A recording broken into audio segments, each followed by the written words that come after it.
Lucas 10. Depois disso, o Senhor designou outros 72 e os enviou 2 a 2 adiante dele, a todas as cidades e lugares para onde ele estava prestes a ir. Ele lhes disse: A colheita é grande, mas os trabalhadores são poucos.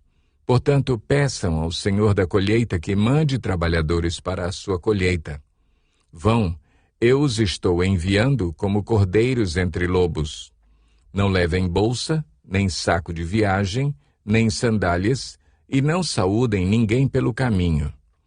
Quando entrarem numa casa, digam primeiro: paz a esta casa.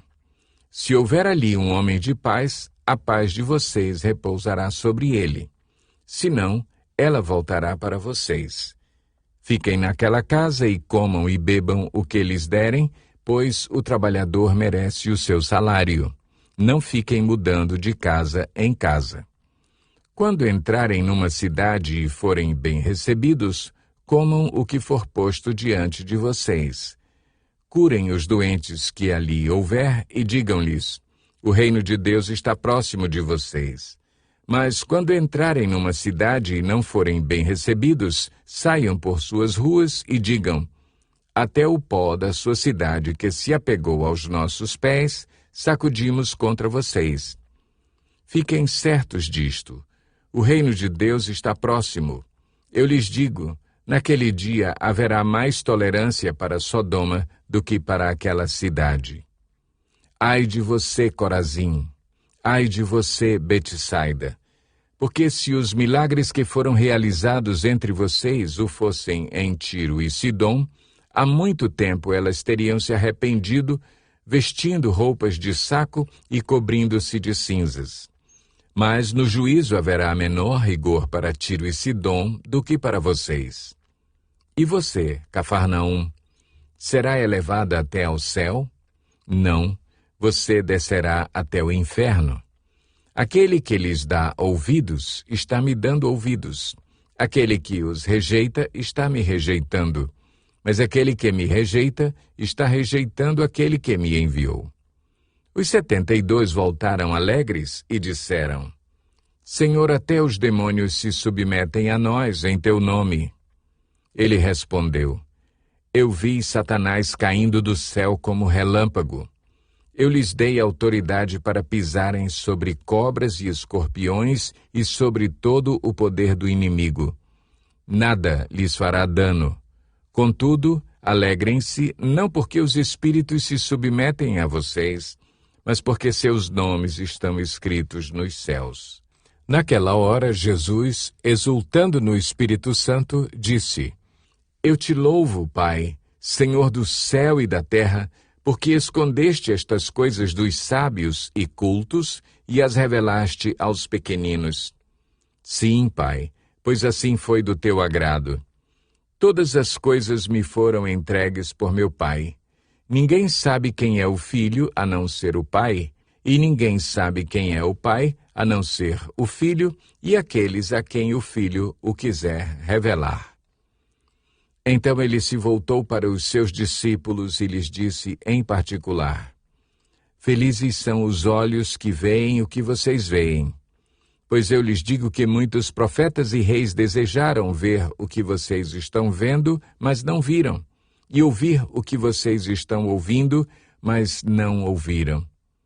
Certa ocasião, um perito na lei levantou-se para pôr Jesus à prova e lhe perguntou: Mestre, o que preciso fazer para herdar a vida eterna? O que está escrito na lei? Respondeu Jesus. Como você a lê?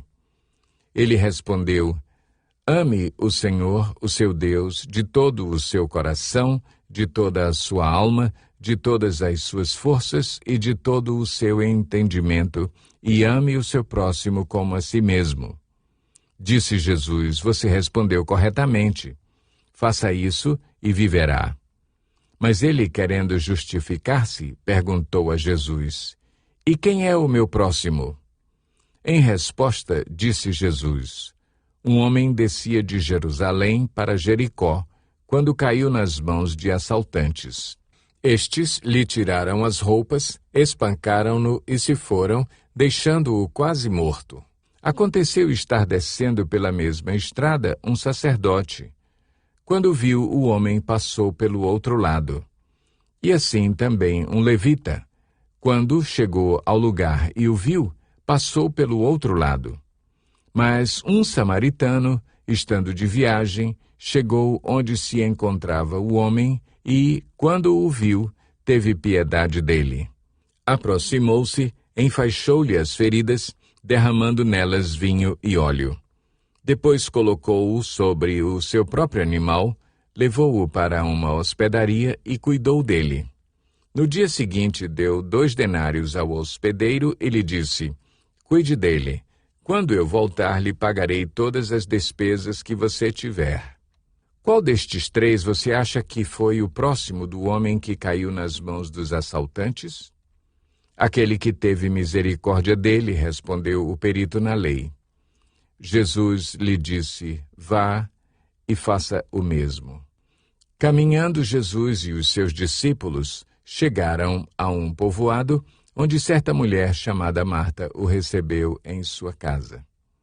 Maria, sua irmã, ficou sentada aos pés do Senhor, ouvindo a sua palavra. Marta, porém, estava ocupada com muito serviço. E, aproximando-se dele, perguntou: Senhor, não te importas que minha irmã tenha me deixado sozinha com o serviço? Dize-lhe que me ajude.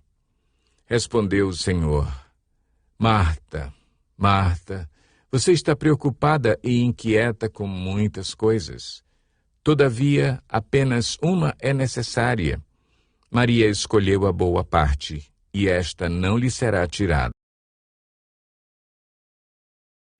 O texto está em Atos 10, 43 e diz assim: todos os profetas dão testemunho que, por meio dele, todo aquele que nele crê recebe perdão dos seus pecados por causa do nome dele. É isso que o texto diz e é isso que Deus quer falar com você. Que aquele que crê recebe o perdão dos seus pecados por causa do nome de Jesus Cristo. Não é porque nós merecemos, não é porque nós fazemos algo de bom, é por graça e misericórdia que nós recebemos o perdão de Deus. E o perdão de Deus é algo tão extraordinário que Jesus Cristo escolhe lançar os nossos pecados no mar do esquecimento. E se ele escolhe esquecer, então por que nós devemos carregar o peso da culpa? Jesus vem para aliviar o nosso fardo. O perdão dele é um perdão libertador. O perdão foi criado por Deus para pagar dívidas que são impagáveis. Se você bater no meu carro, essa é uma dívida que pode ser reparada, você pode consertar. Mas tem dívidas que nós contraímos que são impagáveis. E para dívidas assim,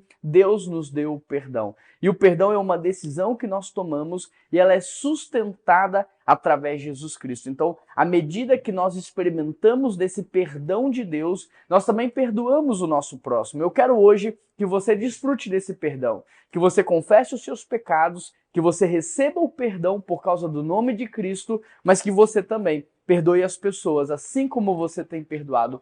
Todos os profetas dão testemunho que por causa do nome de Cristo, nós podemos sim receber perdão para os nossos pecados. Que Deus abençoe muito a sua vida. Um grande abraço e até a próxima.